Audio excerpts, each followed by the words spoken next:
Hi மக்களே, எல்லாருக்கும் வணக்கம். இன்றைக்கி நம்ம என்ன வீடியோ பார்க்க போகிறோம் அப்படின்னா, அதாவது நமக்கு பின்னாடி பார்த்தீங்க அப்படின்னா எல்லா போட்டுமே கடலுக்கே போகாமல் அப்படியே நிற்கிது. அதாவது இன்றைக்கி வந்து செவ்வாய்க்கிழமை. எப்போதுமே பார்த்தீங்க அப்படின்னா செவ்வாய்க்கிழமை வந்து பாம்பனில் கடலுக்கு போயிட்டு புதன்கிழமை வர நாள். ஆனால் இன்றைக்கி வந்து கடலுக்கு போகலை.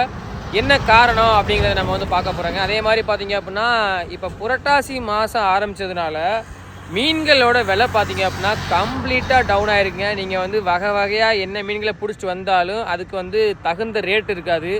அது வந்து ஒரு பெரிய மைனஸுங்க. அதாவது போட்டு போட்டிருக்க ஓனருக்கு வந்து பயங்கரமாக லாஸ் ஆகும். என்ன காரணம் அப்படின்னா கிட்டத்தட்ட நம்ம பாம்பனை பொறுத்த வரைக்கும் பார்த்தீங்க அப்படின்னா கடலுக்கு போகிறதுக்கு மேக்ஸிமம் 2 லட்ச ரூபா செலவாகும். என்ன ரீசன் அப்படின்னா ஒரு போட்டுக்கு சராசரி 1000 to 1200 லிட்டர் டீசல் பிடிப்பாங்க. ஸோ 1000 to 1200 டீசல்னால் அதுவே 1,20,000 மேலே போயிடும்.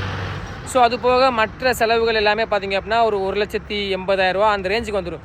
அதாவது கடலுக்கு போயிட்டால் ஒரு 2 லட்ச ரூபாய்க்கு மீனை பிடிச்சா தான் அவங்களுக்கு வந்து நஷ்டமே இல்லாமல், அதாவது கடலுக்கு போன ஆட்களுக்கும் போயிட்டு வந்த செலவுக்கும் சரியாக ஓடும் அப்படின்னு சொல்லி சொல்லுவாங்க. ஸோ அதனால் இப்போ புரட்டாசி மாதம் ஆரம்பித்ததுனால விலை வந்து 100 ரூபாய்க்கு போகிற மீன் வந்து 30 ரூபாய்க்கு போகுது. அதே மாதிரி 500 ரூபாய்க்கு போகிற மீன் 200 ரூபாய்க்கு போகுது. ஸோ இந்த மாதிரி சேஞ்சஸ் நடக்கும்போது பார்த்தீங்க அப்படின்னா கிட்டத்தட்ட ஒரு 4 லட்ச ரூபாய்க்கு தொழில் வர இடத்துல வெறும் 1.5 லட்ச ரூபாய்க்கு தான் தொழில் வரும். ஏன்னா வந்து மீனோட ரேட் வந்து ரொம்பவே டவுன் ஆயிரும். ஸோ அதனால வந்து பாம்பனில் பார்த்தீங்க அப்படின்னா வாரத்தில் 2 கடல் தான் போகும் அப்படின்னு சொல்லி முடிவு எடுத்திருக்காங்க. ஸோ ராமேஸ்வரத்தில் ஆல்ரெடி அந்த மாதிரி தான் போய்கிட்டு இருக்குது. ஸோ வாரத்தில் 2 நாள் நம்ம வந்து போகிறதுல வந்து இன்னொரு விஷயம் என்ன அப்படின்னா, ஃபஸ்ட்டு கடல் லாஸ் ஆச்சு அப்படின்னா செகண்ட் கடல் வந்து அவங்களுக்கு வந்து அந்த லாஸை எடுக்கணும். ஒருவேளை 2 கடலும் லாஸ் ஆச்சு அப்படின்னா கண்டிப்பாக வந்து அந்த போட் ஓனருக்கு ரொம்பவே லாஸ் ஆகுங்க. ஸோ இதன் அடிப்படையில் வந்து பார்த்திங்கன்னா இந்த ஒரு முடிவு எடுத்திருக்காங்க. ஸோ நல்ல ஒரு முடிவு தான். பட் இருந்தாலும் பார்த்திங்க அப்படின்னா அவங்க போயிட்டு திரும்பி வர்றதுக்குள்ளே எல்லா லாஸையும் சரி பண்ணுறதுக்கு அந்த 2 கடல் ஒத்துழைக்கணும். ஸோ மறக்காமல் இந்த ஒரு தகவல் இந்த வீடியோ மூலியமாக தான் தெரிஞ்சிச்சு அப்படின்னா நம்ம பேஜை ஃபாலோ பண்ணிக்கோங்க. ஸோ நான் வந்து உங்கள் பேக் கேமராவில் காட்டுறேன் எவ்வளோ படகுகள் வந்து கடலுக்கு போகாமல் இருக்குது அப்படிங்கிறத பாருங்கள். இப்போ பார்த்தீங்க அப்படின்னா கிட்டத்தட்ட ஒரு 100 படகு இருக்குன்னா அந்த 100 படகுமே கடலுக்கு போகலங்க.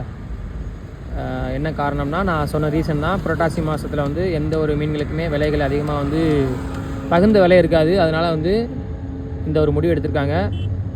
எல்லா போட்டுமே கடலுக்கு போகாமல் இருக்குது பாருங்கள். ஸோ மேலும் ஏதாவது உங்களுக்கு தகவல் தெரிய வேணும் அப்படின்னா வந்து கண்டிப்பாக டிஎம் பண்ணுங்கள், நான் உங்களுக்கு ரெஸ்பான்ஸ் பண்ணுவேன். ஸோ மறந்துடாமல் இந்த மாதிரியான தகவலாக தெரிஞ்சுக்கலாம் நம்மளோட இன்ஸ்டாகிராம், ஃபேஸ்புக், யூடியூப் இந்த 3 பேஜஸையுமே ஃபாலோ பண்ணிச்சுங்க. அடுத்த ஒரு வீடியோ சந்திக்கலாம். Tata, bye bye.